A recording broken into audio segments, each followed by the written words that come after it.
Kemudian jika dilihat dari tugas-tugas yang sudah pernah disampaikan, jadi minggu depan itu sudah paparan kelompok 1, yaitu tentang sejarah perkembangan ilmu pengetahuan, karakteristik, objek, dan metode perkembangan ilmu. Seperti halnya di sini. Ini untuk bagian kelompok 1. Ya. Ini kelompok 1, jadi dipersiapkan saja untuk minggu depan kita laksanakan mudah-mudahan secara tatap muka ya untuk minggu depan. Termasuk pengumpulan semua tugas, semua artikel yang berkaitan dengan tugas masing-masing. Nah, sebelumnya akan berikan petunjuk bagaimana cara untuk melakukan penulisan secara benar untuk materi ini. Jadi masih ada waktu 1 minggu lagi untuk kalian mempersiapkan tugas-tugas khususnya untuk materi yang pertama, ya, kedua, ketiga, keempat, sampai dengan 10. Jadi minggu depan itu sudah terkumpul semuanya.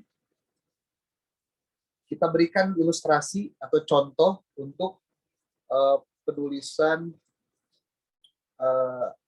artikel dengan judul kelompok 1, ya, yaitu tentang sejarah perkembangan ilmu pengetahuan. Kita lihat dulu template-nya. Kalau kalian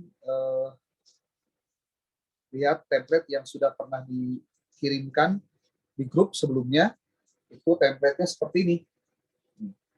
Ada judul artikel, ya, kemudian nama mahasiswa, tuliskan alamat afiliasi. Afiliasi itu nanti dituliskan STAI Almasturiah Sukabumi.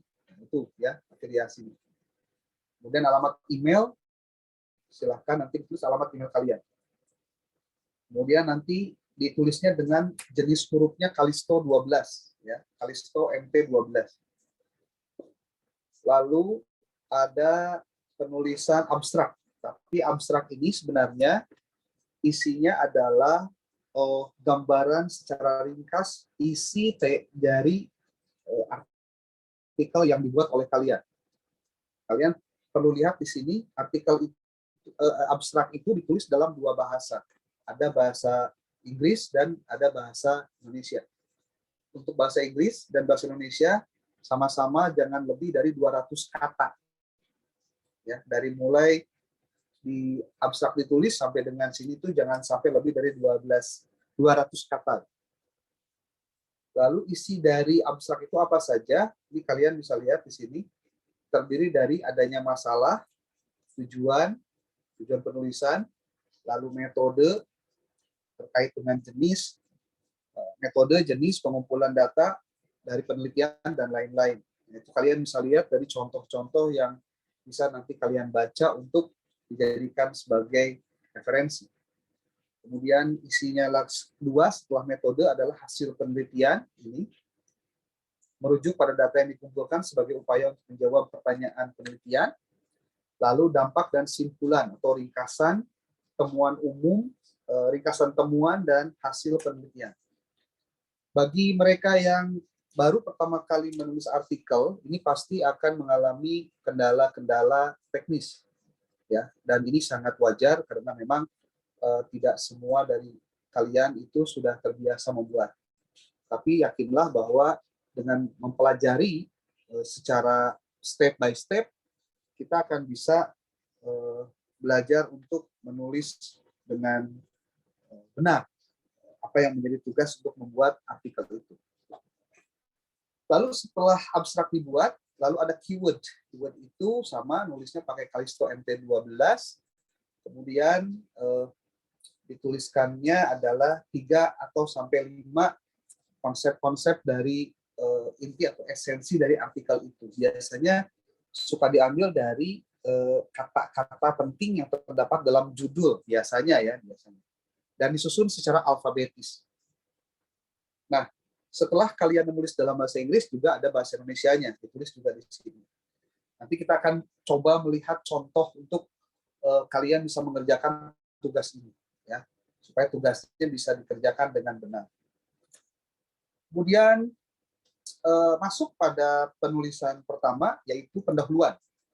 Nah, pendahuluan ini ditulis dengan huruf besar pendahuluannya, lalu ditulisnya di kertas A4 ya, margin bawah, kiri, kanan, atas, bawahnya itu 3 cm semuanya. Ya. Tapi bagian kanan itu ada 2,5 cm. Kemudian isi dari artikel itu, tadi itu ada judul ya, kemudian ada nama penulis, afiliasi dengan alamat email penulis. Itu kalau satu kelompok ada 3 atau 4 orang, berarti ditulis satu-satu, seperti ini nih, tulis satu-satu. Nama mahasiswanya siapa, alamat afiliasinya apa, berarti STI sama Astria, lalu emailnya apa. Ya.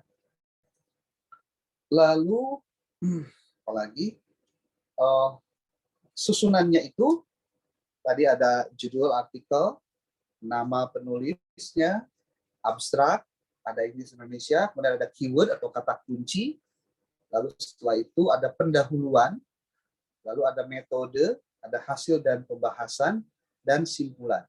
Tidak perlu ada kata ucapan terima kasih, jadi setelah beres membuat simpulan, lalu masuk ke bagian terakhirnya yaitu daftar pustaka. Bikin daftar pustaka di sini. Nah, lalu berikan nomor halaman pada kertas kalian, ya. Untuk halaman pertama, angka ditulis di bawah bagian tengah. Untuk halaman selain pertama, angkanya ditulis pojok kanan atas. Tuh. Jadi perlu diperhatikan nih, penulisan nomor kalau halaman pertama itu di bagian tengah bawah.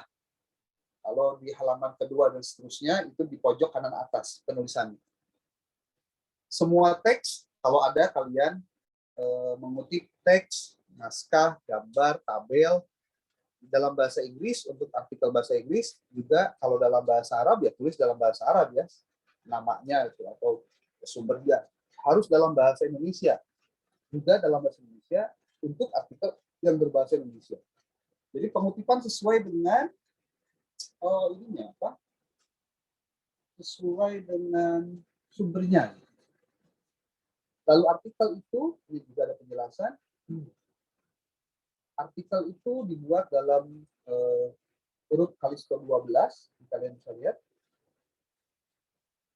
Panjang untuk gambar tabel, pokoknya isinya itu adalah 6.000 sampai 8.000 kata.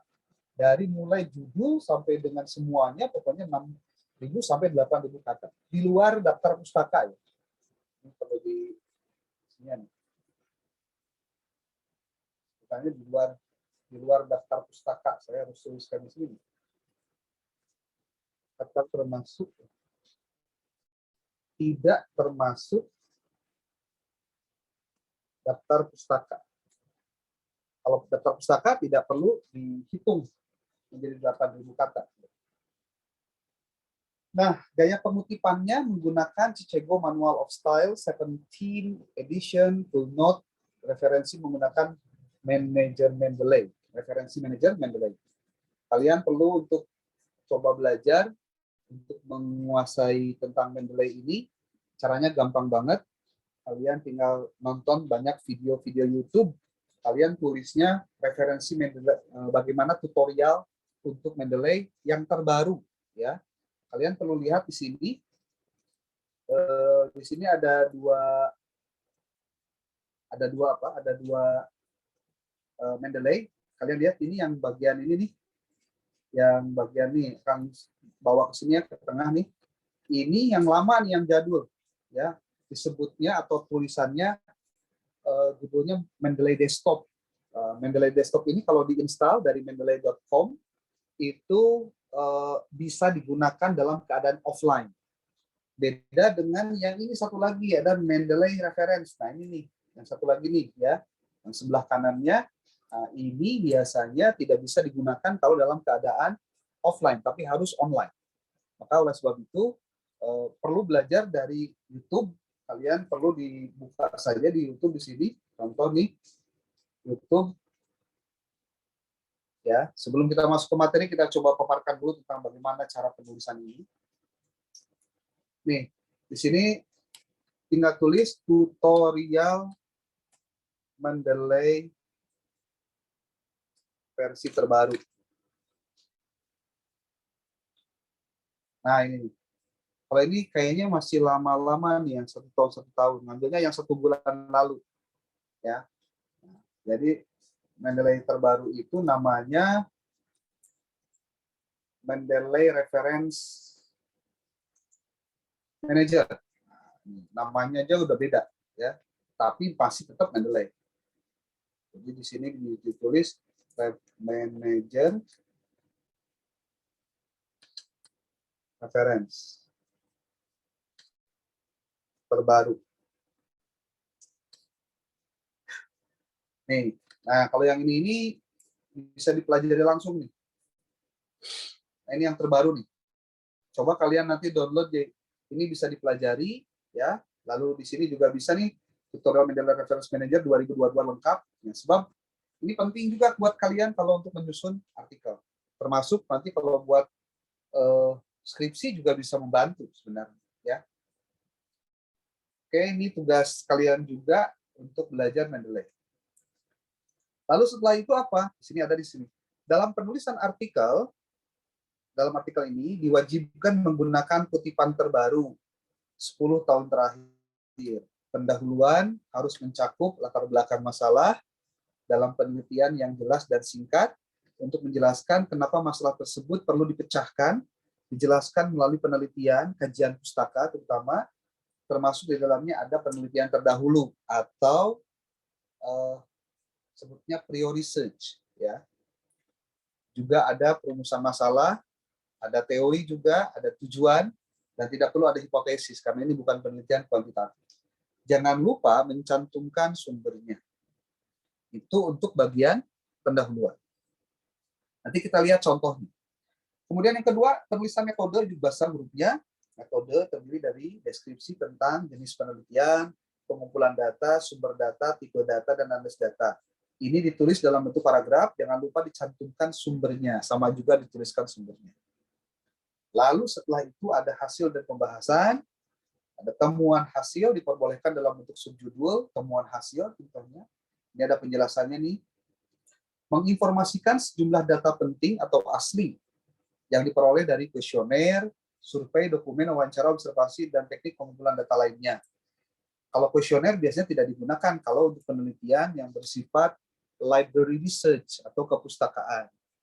Survei juga sama, tapi kalau untuk dokumen, ini biasanya digunakan. Wawancara sekali-kali bisa digunakan, biasanya bertanya kepada tokoh atau orang-orang yang memiliki kapasitas keilmuan untuk bisa menjelaskan tentang masalah yang sedang kita kaji. Lalu ada observasi, ini biasanya kalau observasi bisa saja digunakan, tapi kalau untuk penelitian dan research biasanya jarang digunakan untuk observasi. Jadi kemungkinan besar data yang dikumpulkan itu diperoleh melalui studi dokumentasi dan wawancara saja, ya. Itu pun sekali lagi kalau wawancara dibutuhkan.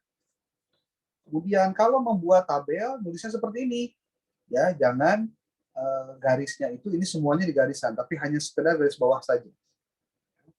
Ini penulisan sumbernya begini nih, penulisan sumbernya. Kalau gambar, berarti kalian bikin gambar seperti ini, kemudian nulis sumbernya ke sebelah kanan kan ratanya. Kemudian kalau menulis rumus ini biasa, tapi kalau tidak ada ya jangan, ya. Rumusnya seperti ini. Lalu pembahasan. Jadi setelah temuan hasil itu ada pembahasan. Pembahasan itu berisi tentang apa? Menyajikan data yang telah ditafsirkan dan dianalisis dengan teknik tertentu dan telah diproses oleh teori tertentu, juga dari ide peneliti. Ini diambil dari mana? Dari rumusan-rumusan masalah yang kemudian diterjemahkan dalam temuan penelitian dan pembahasan. Nah, pembahasan itu berarti berkaitan dengan teorinya. Jadi dibahas temuan itu dengan teori. Ya. Nah, kalau kalian masih kebingungan dengan istilah-istilah begitu, kalian bisa cek nanti dalam penulisan artikel ilmiah. Apa yang dimaksud dengan pembahasan dalam hal ini.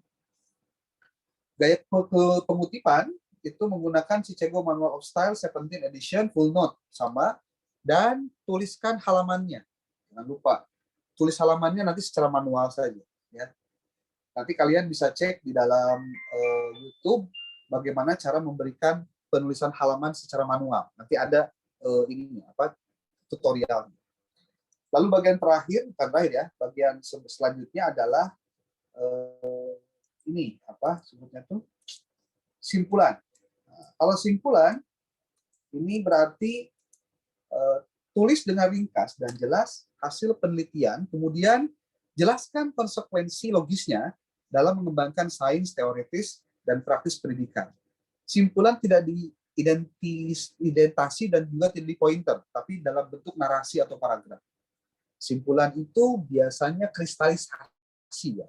Isinya itu kristalisasi dari pernyataan-pernyataan penting yang kamu dapatkan dalam temuan penelitian, yang kemudian dibahas dengan pembahasan penelitian. Simpulannya itu adalah melengkapi gambaran dari peneliti mendapatkan bahan apa yang sudah dia dapatkan dari hasil kajian dia. Oke, untuk selanjutnya ditulis juga daftar pustaka. Daftar pustaka ini ditulis dengan menggunakan Chicago Manual Style Edition juga sama, dengan sumbernya diharapkan menggunakan sumber primer, dan komposisinya 80% diambil dari artikel jurnal dan 20% dari pendukung lainnya. Ya. Nah, penulisan halaman bagi referensi yang dikutip ditulis secara manual. Pisahkan daftar pustaka berdasarkan jenisnya. Bisa buku dulu, lalu terjemahan, lalu artikel, dan sumber elektronik dan sumber print lainnya. Jadi nanti tidak ngabur dulu semua, tapi di bagian dipisahkan. Seperti ini nulisnya nih. Kalau buku saja berarti ini buku hungkul tulis seberapa hiji buku. Nah, beres buku terjemahan kalau ada terjemahan. Kalau misalkan artikel tulis artikel lengkap dengan doi dan lain-lain. Sumber elektronik lain ini bisa dari website, contohnya juga bisa diambil. Kalau misalkan diambil dari skripsi, tesis, disertasi juga ini bisa digunakan. Yang penting pada saat menuliskan daftar pustaka, kamu semua menuliskan dengan Mendeley, jenisnya adalah Chicago Manual of Styles 17 Full Note, Edition Full Note. Demikian, ini adalah gambaran isi dari artikel yang harus kalian buat per individu, per orang, yang kemudian nanti disajikan per kelompok.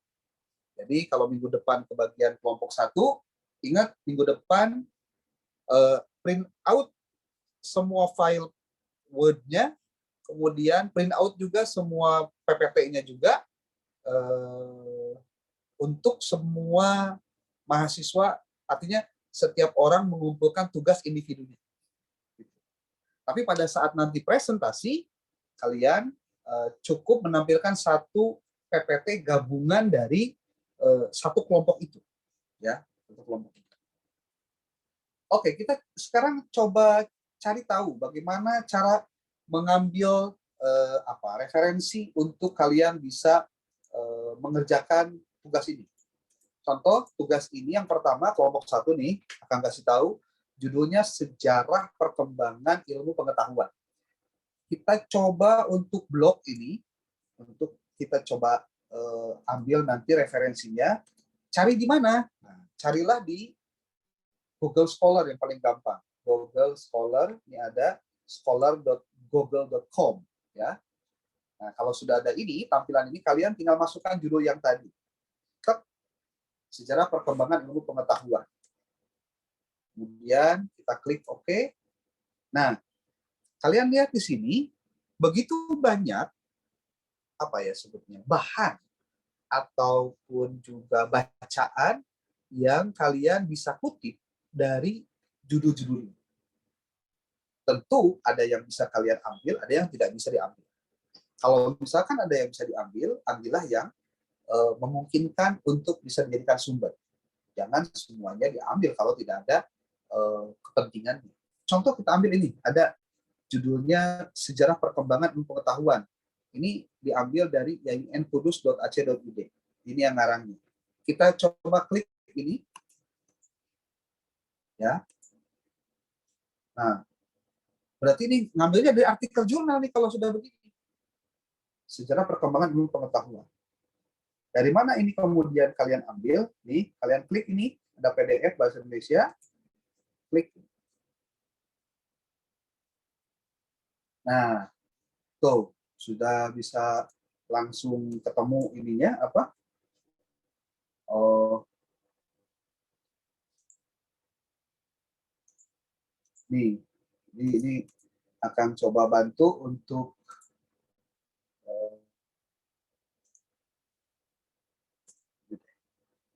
cirian. Ya. Baru satu nih. Kita jangan cukup satu ya, juga cari yang lain. Di sini, tentu pada saat kamu mencari artikel jurnal, kalian juga jangan lupa untuk melihat ini dibahasnya apa saja sih dalam ini tuh apa dalam pembahasan judul sejarah perkembangan ilmu pengetahuan itu apa saja sih dibahas. Oh, pertama karakteristik, kedua objek, ketiga metode pengembangan ilmu. Nah, ini pun bisa kamu cari satu persatu untuk kalian masukkan ke dalam pencarian di Google Scholar. Contoh, di sini kamu harus mencari tentang karakteristik ilmu karena dalam pembahasan sejarah perkembangan ilmu pengetahuan ada pembahasan tentang karakteristik. Oh, kalau gitu saya harus mencari ya tema tentang karakteristik ilmu. Berarti kamu cek juga di sini. Masuk Google Scholar lagi. Google Scholar scholar.google.com ya. Lalu kamu di sini cek masukin karakteristik ilmu. Nah, di sini masukin. Nah, di sini kalian bisa lihat nih hasilnya. Ternyata banyak sekali yang sudah nulis. Ada karakteristik ilmu hukum dan lain-lain. Tapi kamu harus mencari yang sesuai dengan karakteristik judulnya. Judulnya apa? Sejarah perkembangan ilmu pengetahuan. Oke, coba dilihat lagi di sini. Kalau nggak ada, lihat yang lain. Terus saja begitu untuk mencari sumbernya tuh kayak gitu, mencari sumber-sumber untuk kalian bisa lakukan proses yang mendalam ya. Karena namanya penelitian library research itu ya harus banyak membaca referensi, bukan hanya satu dua buku saja. Di sini ternyata kita tinggali aja judul tentang karakteristik ilmu nih, atau kalau enggak karakteristik ilmu pengetahuan coba. Oh, di sini ternyata ada tentang filsafat ilmu. Kamu boleh, ini boleh kamu apa sebutnya tuh, kamu boleh download juga. Ya. Nih. Oh, ternyata kalau ada tulisan begini, ini nggak bisa nggak bisa download karena restricted. Ini biasanya dikunci ya. Ini biasanya dikunci. Tapi ada juga nih ilmu pengetahuan sosial dan berbagai paradigma dalam kajian akuntansi. Oh, akuntansi beda berarti, nggak usah dicari. Ada lagi karakteristik hukum, sosiologi, konsep dan teori. Ada lagi karakteristik pendidikan Kristen, enggak juga. Kemudian apa di sini? Hubungan tes ilmu pengetahuan, karakteristik. Susah. Oke deh, kalau susah cari aja yang lain. Apa yang lain? Lihat di sininya. Oh, ada objek ilmu, ada metode pengembangan ilmu. Ya, coba metode pengembangan ilmu dulu deh. Nah, kamu silahkan mencari itu. Nah, jadi jangan diam di satu kejadian kamu nggak dapat bahannya, kemudian kamu tidak mencari yang lain. Nah, di sini nih tuh lihat. Metode pengembangan ilmu. Di sini ada nih. Nah, kalau ini boleh nih, ilmuwan, etika, dan strategi pengembangan ilmu pengetahuan Indonesia. Paling tidak bisa jadi bahan bacaan. Ya. Lalu ada lagi pengembangan sistem. Oke, ini nggak masuk. Ini juga sama. Paling tidak di sini harus ada nih. Dalam filsafat ilmu. Nah, kalau itunya bisa begini ya. Nah, ini bisa nih. Filsafat ilmu dan metode research. Minimal buat bacaan, kamu bisa download ini. Ya. Metode pengembangan ilmu dalam filsafat ilmu. Saya download, masukin ke sini.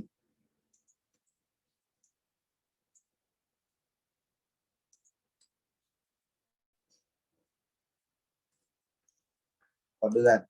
Ya. Islamisasi ilmu dalam perspektif filsafat ilmu.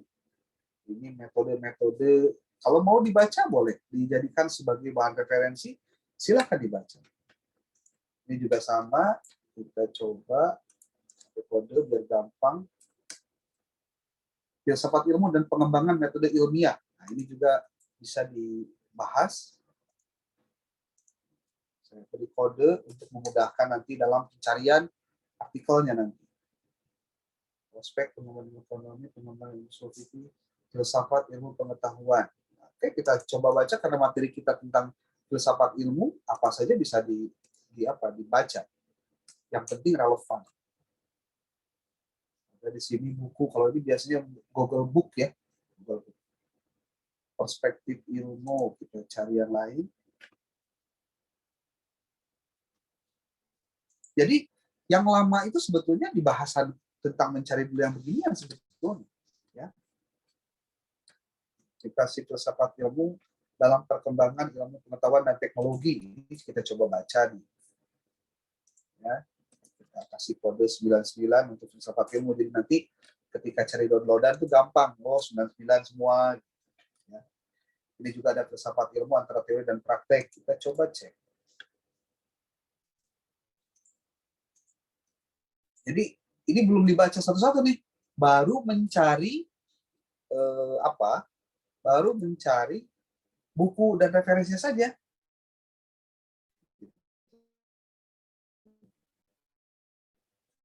Dan ini biasanya jarang dilakukan.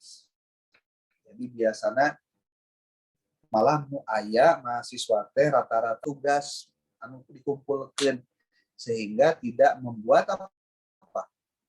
Tidak membuat artikel, tidak membuat tugas. Karena apa? Karena dia sudah mencari artikel yang sudah persis sama ada di internet. Baru karena beren wali cek hanya hoan.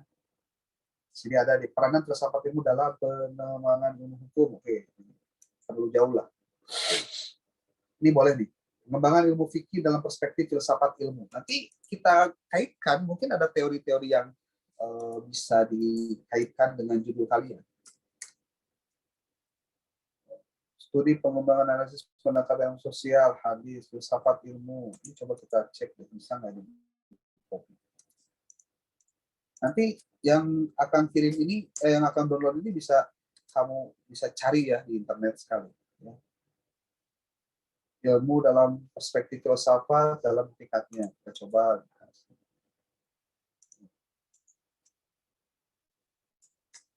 Peranan filsafat ilmu dalam pengembangan metode ilmiah. Tuh, ini ada pengembangan. Sumbangan filsafat ilmu pengetahuan bagi pengembangan ilmu hukum pengetahuan. Ini juga download saja. Nah, ternyata ini juga jadi penting. 99. Ini jurnal perspektif. Bisa di-download nanti PDF-nya. Jadi ternyata salah satu kelemahan mahasiswa saat ia menulis artikel tugas-tugas dari dosen adalah mahasiswa tersebut tidak mencari dulu sumbernya, tidak membaca dulu sumbernya, dan tidak mengerjakan tesis atau artikelnya. Karena apa? Dianggapnya sudah selesai. Dages aya ieu jadi judulnya ieu kurang ganti hurufna jenisnya diganti contohnya. Terus naon diganti-ganti aja yang gitu ya. Jadi saya copy paste itu benar-benar copy paste gitu. Malah tepas ya, malah tepas. Ini kan udah banyak nih. Coba kita lihat ada berapa yang tadi kita sudah download. Nih. Jadi belum banyak banget ya, coba lihat ini. 1 2 3 4 5 6 7 8 9 10 11. Kalau kalian menggunakan internet download manager, ini tampilannya gitu. Jadi untuk mendownload itu sangat mudah. Ya. Kalau kalian mau, coba tanya ke teman kalian yang terbiasa untuk melakukan penulisan artikel untuk bagaimana caranya nge-downloadnya pakai software namanya Internet Download Manager. Oke, kita cek satu-satu.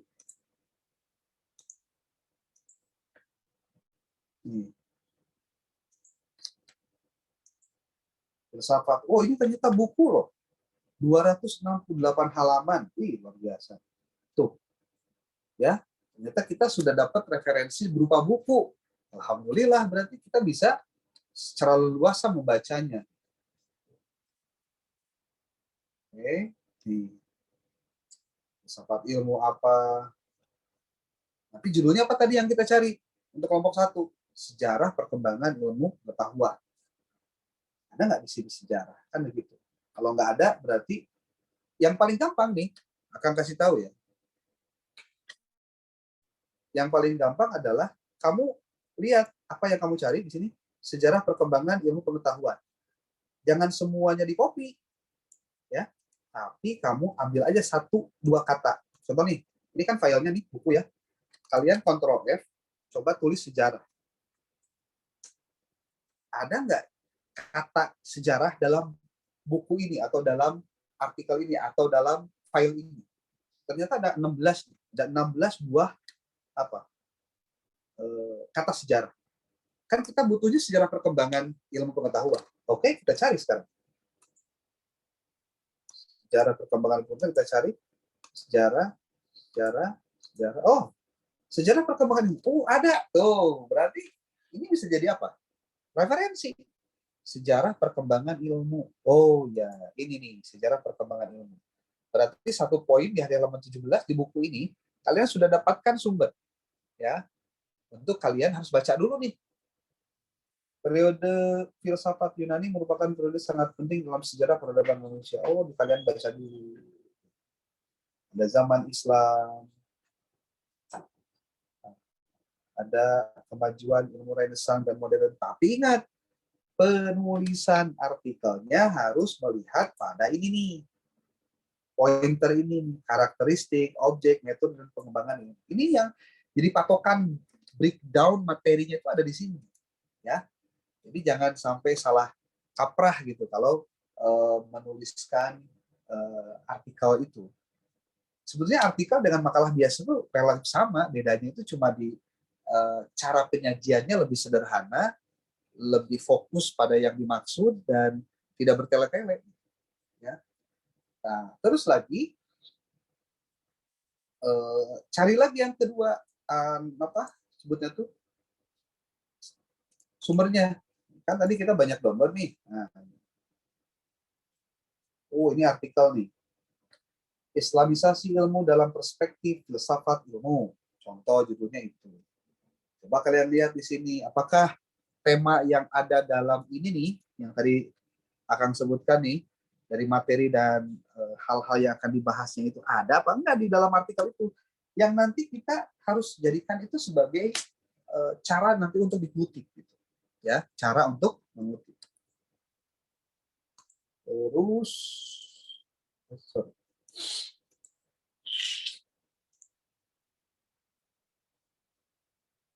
Tadi itu kita sudah membuka 2 ya. Sekarang yang ketiga nih.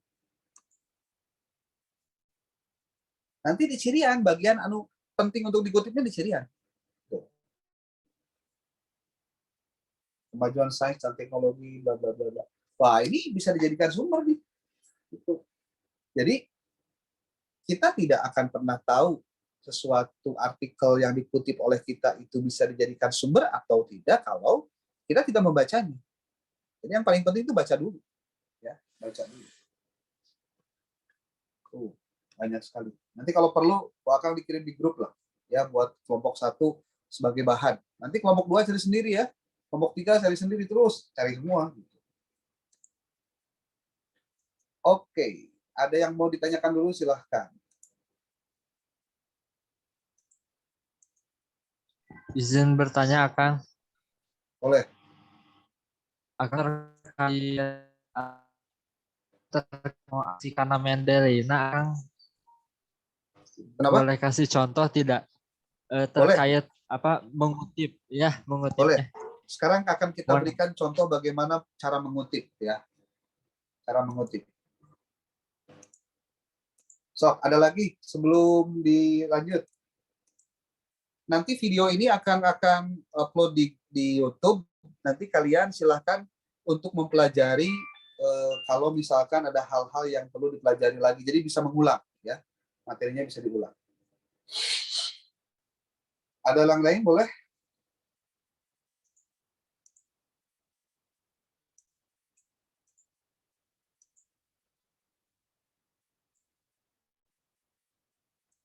Ada? Ada yang mau ditanyakan?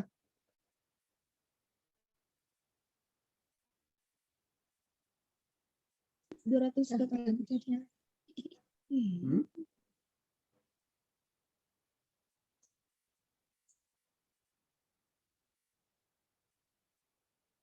Ada pertanyaan? Boleh?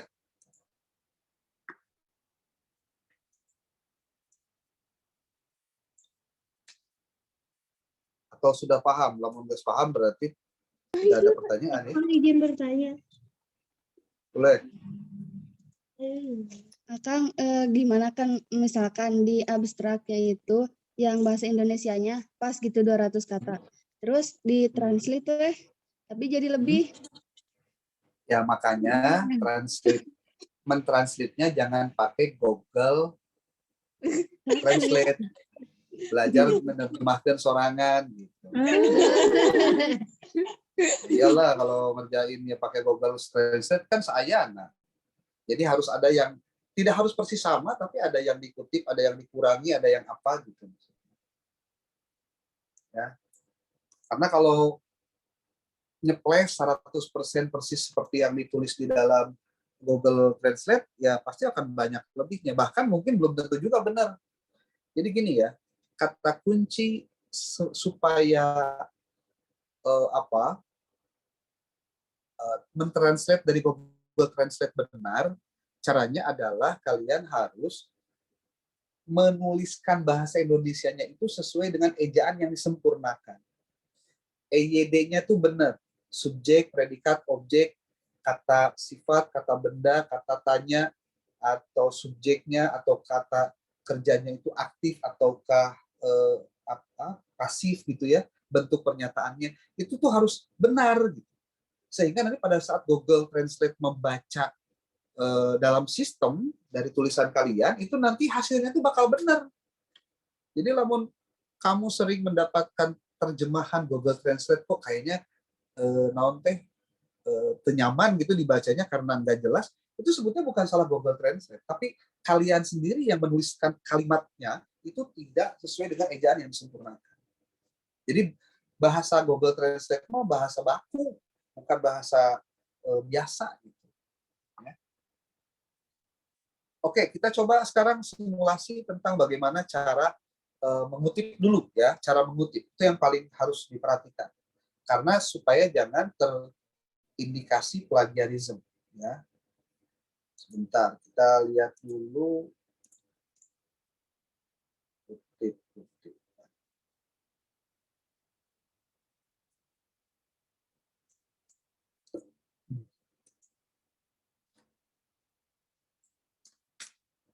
Termasuk dalam penggunaan di Google di Mendeley-nya ya, dalam Mendeley-nya.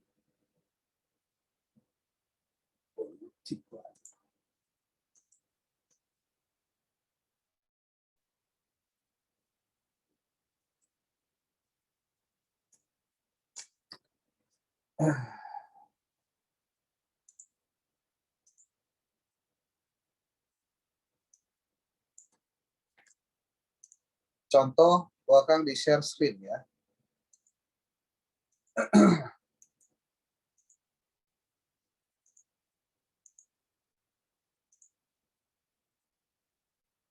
Nah, kemudian terlihat ya,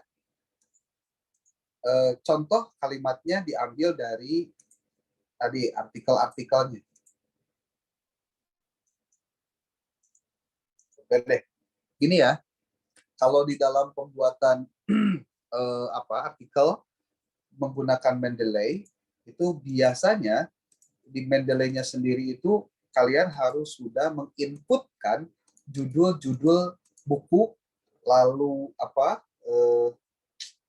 sebutnya tuh akan gunain Mendeley Desktop ya, karena lebih mudah bisa digunakan tanpa online.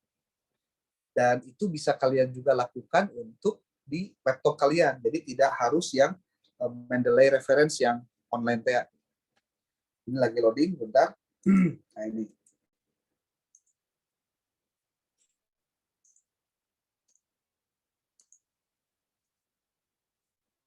ada sebuah file untuk kita coba berbagi ya.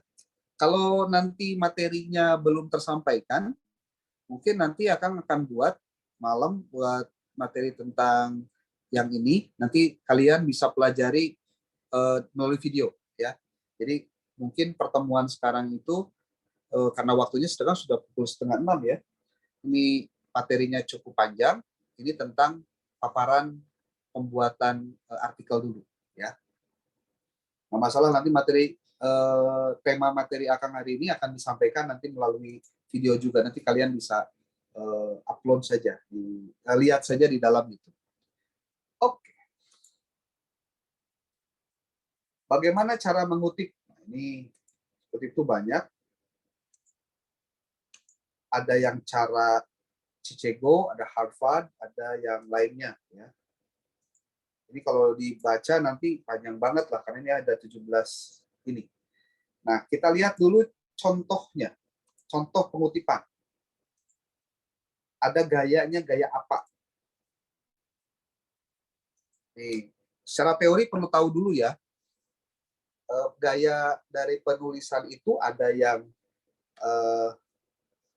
salah satu ciri khas membuat karya ilmiah itu adalah menggunakan kutipan dari penulis ilmiah, ilmuwan, akademisi, atau publikasi yang terkenal lain ke dalam tulisan tersebut.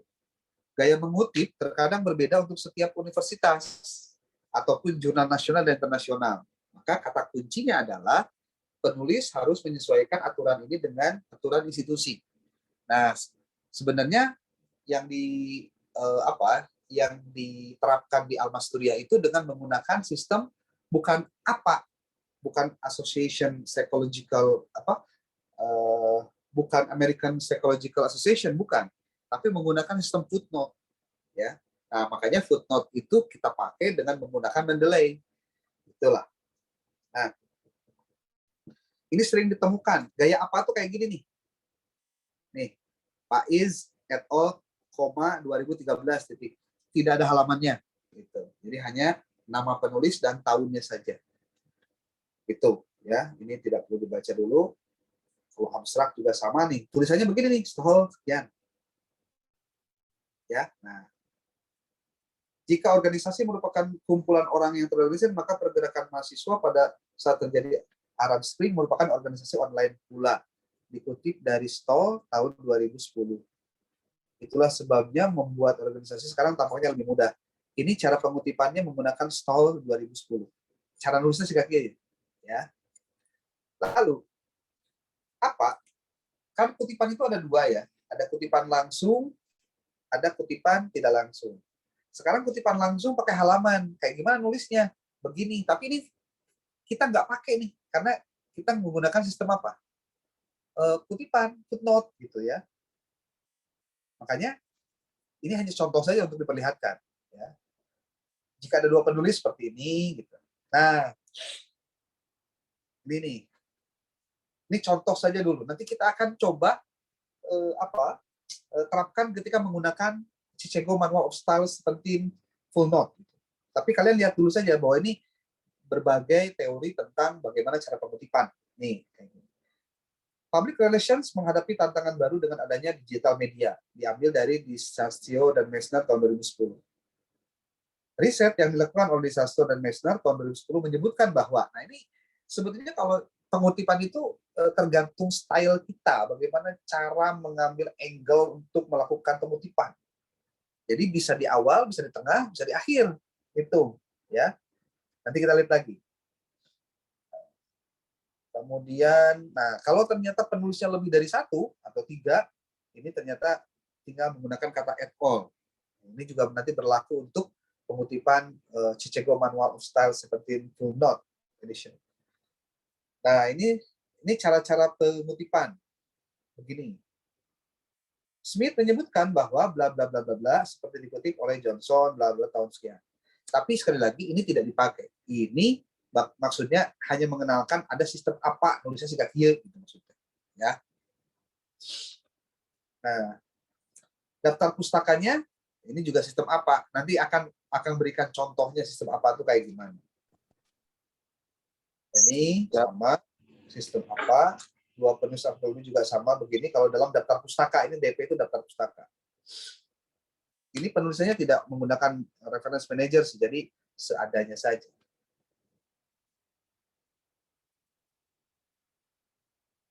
Nah, sekarang kita coba menggunakan dalam bentuk ini di jurnal ya. Kita coba bikin sebuah apa ya, sebutnya sebuah contoh saja. Contoh nih, filsafat ilmu adalah bla bla bla bla bla bla bla bla bla. Kamu ngutip dari contoh yang ngarangnya itu adalah Ahmad Tafsir. Ahmad Tafsir. Nanti kita, ini contoh saja dulu. Nanti kita lihat bagaimana cara nulisnya. Tanggal dan tahunnya nanti kita akan lihat. Filsafat adalah, atau cara mengutip bisa begini. Ahmad Tafsir memberikan pendapatnya bahwa yang dimaksud filsafat adalah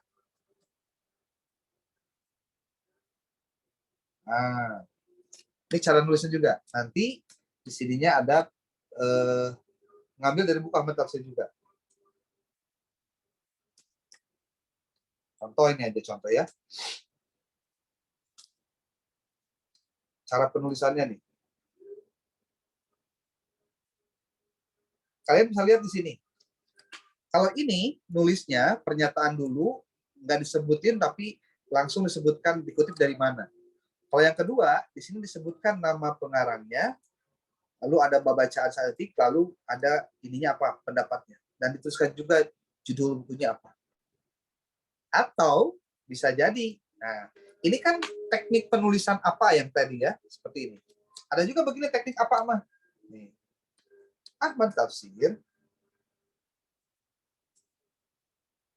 memberikan pendapat bahwa filsafat adalah, nah, seperti ini. Tapi di sininya ada halaman. Contoh halaman 2009, 2002, 12. Tuh, begini. Ya. Ini sistem apa nih? Sistem apa?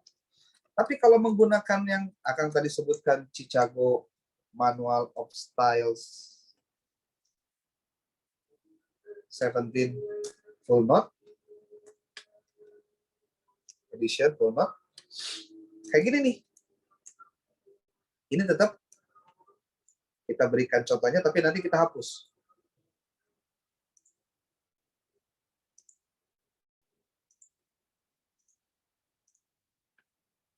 Nah, ini kita hapus. Nanti setelah titik, sebelum titik kita pakai contoh insert citation. Ambil dari buku Ahmad Tafsir contohnya. Ini filsafat ilmu nih. Nah, oke, klik.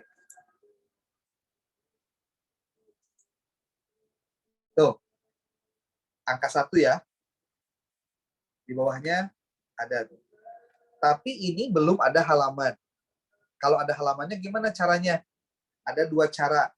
Cara pertama, kamu tulis dulu ini. Kemudian hasilnya kan ada ini.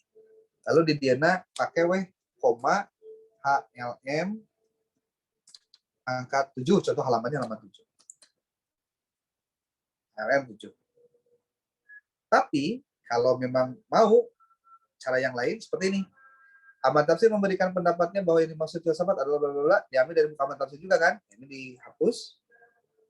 Ini sebelum titik kita sebutkan di sini.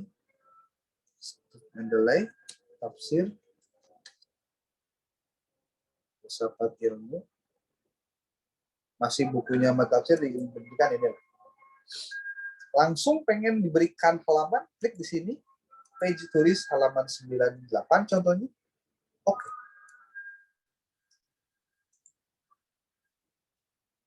Tuh. Tapi kan ini belum ada HLM-nya. Pakai di sini HLM.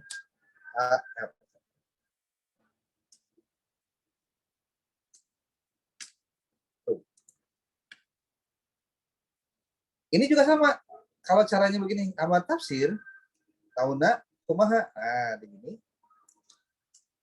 Dikutip, ditulis sumbernya teh dari ketika sudah nulis namanya. Tafsir contoh di sini. Ambil bukunya yang mana ya? Ini ya. Halamannya halaman 76. Oke. Wow. Nah, biasanya kan pakai ibid ya kalau misalkan sama bukunya. Nah, kalau di dalam penulisan Mendeley mah nggak pakai ibid, tapi langsung begini tuh. Nama pengarangnya, judul bukunya, lalu halamannya langsung. Bikin halaman tuh. Begini. Karena buku yang dikutipnya sudah pernah ada di atas nih yang ini nih gitu. Jadi tidak perlu ditulis. Jadi menurut sistem nggak lagi harus ditulis Bandung, Rosda Karya 2004 nggak ditulis lagi. Gitu. Ya. Nah, ini enaknya kalau kamu membuat sebuah karya ilmiah menggunakan Mendeley, kamu tidak lagi harus perlu capek-capek menuliskan daftar pustaka. Karena daftar pustakanya secara otomatis nih terbuat. Ini daftar pustaka. Mana? Terus di sini, klik insert bibliografi, langsung muncul nih. Nanti tinggal kamu pisahkan. Oh ini mah buku, berarti ini buku. Nanti artikelnya mana? Terus di sini artikel gitu. Gampang nanti dipisah-pisah. Bisa dibedal-bedal kalau mau beres mah gitu. Bisa iya. Ya. Mudah-mudahan bisa menjawab pertanyaan yang tadi. Sudah bisa dipahami nggak? Ya. Ini salah satu trik bagaimana menulis ya. Jadi kalau kalian itu kalau tidak belajar dengan hati-hati, ya, jadi tidak akan dapat apa-apa. Nah, maka tolonglah berajin-rajinlah kalau kalian ada waktu untuk membaca atau bukan membaca ya, menyimak video-video YouTube yang bisa meningkatkan kemampuan kalian dalam bidang menulis, membaca, dan lain-lain. Jadi jangan sampai sama sekali itu kamu hanya mengandalkan dari perkuliahan selama kamu di kelas. Itu kamu nggak dapat apa-apa. Ya, maksudnya nggak dapat apa-apa itu jadi ilmu yang didapatkannya terbatas gitu. Ini contoh ini YouTube ya tentang Mendeley contoh. Kalau nggak kamu cek lagi cara membuat parafrase.